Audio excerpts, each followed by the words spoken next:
What if your Excel formulas could automatically point to different cells just by changing a single word? The indirect function makes this possible, and once you learn it, most Excel users hardcode cell references like A1 or B5 directly into their formulas, which means every time your data moves. Here we have a table where column A contains region names and columns B through D hold sales data for each quarter. Instead of writing a formula that always points to the same fixed column, the full formula is equals indirect, then in quotes the column letter from F1 joined with the row number 2 using the ampersand operator.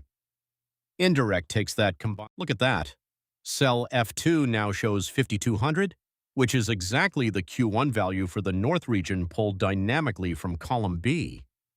You just learned how to use the indirect function to build dynamic cell references from text, making your spreadsheets flexible and unbreakable.